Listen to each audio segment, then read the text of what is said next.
freedom isn't the result of wealth. It's the foundation.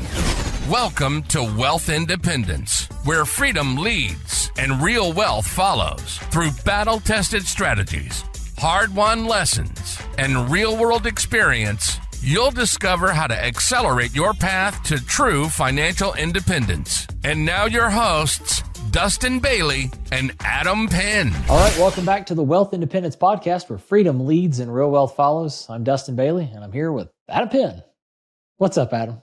Hey, Dustin. That's another beautiful day. It's actually been overcast in California today, which is weird because it's been like 105 recently, and today it's like overcast and 90, but it feels cool. If we're going to banter about the weather, we're recording this here in late August, which ordinarily in Tennessee is not a great time of year. It's the hottest and the most humid time, but we've had like this. Today was amazing. It's like a touch or a taste of fall. And I love fall. Fall's my absolute most favorite time of year. And the weather, it was like cool in the morning and like in the 50s, and it like wasn't that hot today, and it's not that humid. And I'm excited. I'm getting excited for fall, which I guess I should be a bigger college football fan than I used to be a really big fan, and then I'm not. But college football season's kicking off. We'll definitely be in full swing by the time this episode airs. So I love fall. Hey, excited about fall. That's good. I was stop saying the word fall. I was going to mention to you, I haven't told you this before, but so we closed on that 20-unit building in Chico, and it was $1 million loan, $1,030,000. And at the same time we were approved for that, the bank offered me a credit card. And we're going to probably go with Chase for a credit card, or actually we ended up doing that. But they offered me a credit limit of $10,000. I was like, I think I had more credit on my first credit card I ever had, which was through Costco, and it was $18,000. And I'm like, I just bought a $1.5 million building through you guys. You gave me $1 million loan, and your credit limit you're giving me on a credit card is $10,000. It just felt, I'm like, our monthly expenses are like more than like they're like $7,000. So well, a lot of it's debt, but really, guys, what was their offer? Like, what did they think you could use the card for? They just wanted. That's almost insulting. It's like it was a text. It was like a while ago, and I just thought about it. It was like, you were approved for hey, your loan's been conditionally approved. You were also conditionally approved for a $10,000 credit card. I would have felt insulted, to be honest. I just kind of let it pass. But I was thinking about it when I texted the banker at Chase that I normally use about it. He's like, well, what limit do you need? I'm like, I don't know, 20 or 30. He's like, okay. Okay. I will say I'm very glad that since you and I started working together, I have gotten the benefit of working with your Chase banker, because Tam, I don't know if you're listening, if you would ever listen to this podcast, but you're the man. Like, we've got an amazing banker at Chase that just helps us do anything and everything it needs to get done. Like, he was out yesterday, and I sent a wire, and the Chase wire department called me and started asking me random questions to like verify it was me. And one of them was like, who's the charge for Suncoast Utilities on, what was the amount of the charge for Suncoast Utilities on July 31st? I run a short-term rental management company. I'm like, I have what entity are you talking about? Right. One, I think they tied it to a different entity than I was sending a wire from. Anyway, the whole thing was crazy. Yes, our banker is amazing. Yes. Reach out to us if you run a business and would like a connection to an amazing Chase banker, or if you're, he's a business relations manager. So yeah, business people, over 6 figures in the bank. Great banker. Yeah. If you have access to something like that and are not making use of it, you are missing out, because it makes our life so much easier, especially navigating a large organization like Chase that always have a lot of hoops to jump through. Like, we open bank accounts from our kitchen. I opened a bank today from this room. I haven't left my house. It's amazing. Anyway, moving on. What do we want to talk about today, Dustin? I thought you always had these written down. You don't, do you? I had space, but I remember what it is now. We're talking about what it's like to be a passive investor. And everyone says, hey, go out and buy real estate. It's passive. But then it's not really passive, right? Because the tenant calls and like, okay, well, get a property manager, right? But then the property manager calls you too, right? Or the property manager, in my case, quits at 12:30 on a Friday because when we bought the building, they wanted to double their rents, their gross management fee from 5.5% to 10%. And they were like, yeah, we can sign an agreement with you, but it'll be 10%. I'm like, I've seen your T12 and you could have brought this up maybe sometime in the last 60 days, 90 days when we've been going through due diligence that you're not going to honor your current fee agreement. And anyway, so I said, well, let's just call this a 30-day notice and do a handoff. And with no other comment other than all services have been terminated today. Notices have been posted on the doors. So on a Friday afternoon. On a Friday at 12:30. Yeah. Like they don't even know if I'm in country. Like I could have been on vacation, right? Like, and man, there's so many layers to peel out here, but I'm glad you started with this one because I feel like that's the default response, right? It's like, yeah, like you get people that say, yes, well, I know real estate's not passive, but it's fine. I'll hire a property manager. It's like, well, that's an easy thing to say, but good property managers are expensive and hard to find. That's exactly right. And especially for one single family home. Yes. If you're going to go buy a 300 unit building, you'll be fine. Yeah. If your first real estate investment is a 300 unit building, you will find plenty of great property managers. You'll have a leasing person. You'll buy the building with staff. Most of the time, they're probably pretty good. Yeah. But a single family home, you are, unless you already know someone that already has a great property manager and you can just plug and play and they've got all this experience, it's not as simple as saying, well, I'll hire a property manager. Yep. They're just, I know you've got a lot of stories and a lot of opinions on this, but I think that's the biggest thing that I want to hit home because Adam, you and I have talked a lot about this particular property manager that did this to you, right? I mean, there's so many things that you've found now. Even I called you shocked, and you're like, "Are you really shocked? Like, look at all the other problems we found." I'm like, "Yeah, I guess not." But the bar is very, very low for the property management business, and there are a lot of very mediocre at best property managers. I have two property managers in my head right now that we both know very personally. Who's their biggest client? I don't know which one you're referring themselves. To. Oh, yeah. The two people we know that have the largest property management companies I know, one manages 10,000 doors. The other manages 5,000 doors. You know what they have in common? They don't manage for anyone other than themselves. Yeah. And this is the thing, right? Like if you can find, especially again on the single family side, you can find, there are good property managers. I'm not saying they're not out there, but they are hard to find. Like there are more bad ones than there are good ones.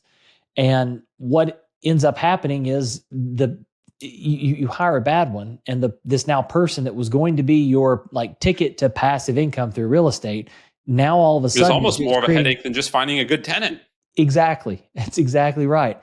And so that's a huge misconception is this idea that you can just plug and play a property manager and all of a sudden your single family rental becomes completely passive because that's even when there's maintenance things. And so I really think what we're trying to drive to here is that one of the benefits of syndications is that you're kind of putting someone in the middle, right?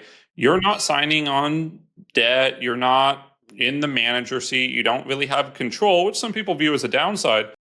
I think as long as you trust the general partner that you're putting money with, which really any person that you're giving $100,000 to, you should probably trust. Even a property manager who's managing your $100,000 asset, you should trust them. And so if you trust your sponsor, your GP on the deal that you're investing with, then they're now the person that's going to be dealing with it, right? When that property manager quit, the next following Monday, I talked to one of the investors and we were just chatting about something else. And I was like, oh yeah, by the way, the property manager quit on Friday. I had to re-sign leases. It took me about 30 hours over the weekend between Friday and Monday. I had to post notices on all the doors. I bought all of them a $10 gift card, talked to a bunch of people, had to go through, figure out the rent roll, find all their email addresses, go through utility companies, all of that stuff. And they're like, oh, thanks. Right? Like their work, and I've had similar stories, right? We have stuff in Memphis where contractors have disappeared and we've had to fire contractors and we have to pick up projects in the middle of it. And yeah, we've lost money on those projects. Like but like we've gone out. I've either gone out and done work myself. Like I've gone and swung the hammer, or I brought my crew and swung the hammer. Right now in Memphis, we've got two guys out there that I took out from California who are contractors I have here who are great. And I said, would you go, if I gave you housing, would you go do a job in Tennessee? And they said, yeah. And so they went out there, and now that's my problem. And my investors that we talked to were like, hey, this deal's not really going great, but here's how we're handling it. they don't have to deal with any of that, right? Whereas if they would have gone and bought the same building and hired the same contractors I would, they would now have to be dealing with all of those repercussions. Maybe they would have done better than me in the beginning, who knows? But the main idea here is that at some point these problems come up, and do you want to be dealing with them, or do you want to elect a manager that deals with them? Kind of in between, an asset manager, right? Which is really where the GP sits, is managing the asset. Yeah, exactly. Yeah, the GP manages the property manager. That's one of the many tasks of asset management, which again, that's not just a plug and play kind of thing. There's a lot that goes on there. And the best asset managers I know have ran large property management companies before. There's one that's coming to mind. He's a partner of ours on a deal. He's amazing. He's not the most active, but he's real good at managing those managers. He knows the questions to ask. He can look at something and understand it. He can understand the rent rolls and all of that so quickly that because he's got 2-3 decades of experience doing that firsthand. Yeah, and I mean that's the big benefit, and that to syndications, Adam. I think that's the real larger point here is that it truly is passive. Like there's no dealing with the property manager. There's no dealing with any of those asset management tasks. I mean, obviously you personally have to deal with managing your own investment portfolio, but that's about it, right? Each one of those investments, there's nothing to do. Once you sign docs and wire funds, it's passive. You're not going to get called asking to solve some sort of problem that came up, or now there's a whole bunch of work that has to be done and you got to do it. It's completely passive. So one thing I just thought of, and I might actually host a night about it, but one thing I thought of is you said, all you have to do is manage your own portfolio. I think when you invest in private placements, if you're investing with a sponsor who you really trust and you build a relationship with, not someone that you just meet at a conference and wire $100,000 to, but someone you really trust, like they're an advisor to a certain extent, not legally, you're not financial advice or any of that, but like they're a person you trust bouncing ideas off of, no different than any other business partner. So now even for managing your own portfolio, you can start to have conversations with them about your portfolio. And the idea I just had is I host a monthly investor lunch.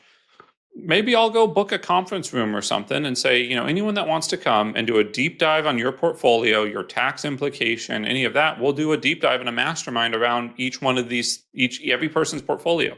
Like you're going to bring your balance sheet and your P&L and we're going to dig through it. Yeah. And I mean, that's one of the, I think the things that I enjoy being able to help investors that way. Again, we're not, as Adam said, we're not financial advisors. We're not CPAs. We're not the professionals, but we have looked at a lot of this stuff and we've seen a lot of structures, we've seen a lot of deals, we've seen a lot of things, and we can definitely come up with ideas for figure out the professional to point you towards. Exactly. I mean, even just the other day, I mean, we were talking with a new investor on a potential deal, and it just kind of came up through some documentation that we were talking through with them. We're like, you don't need to be paying as much tax as you need to be paying. And so that's kind of like, opened up into a new conversation. And that's one of the things we enjoy, that aspect of it. And that might mean pointing them towards other deals like that aren't ours, right? But that's fine. Like we enjoy that. And I think that to Adam's point about a good GP becoming an advisor, that's what you'd want to do, right? You'd want someone that you feel confident enough to come and say, hey, can we talk through this scenario? Like, how would you handle this?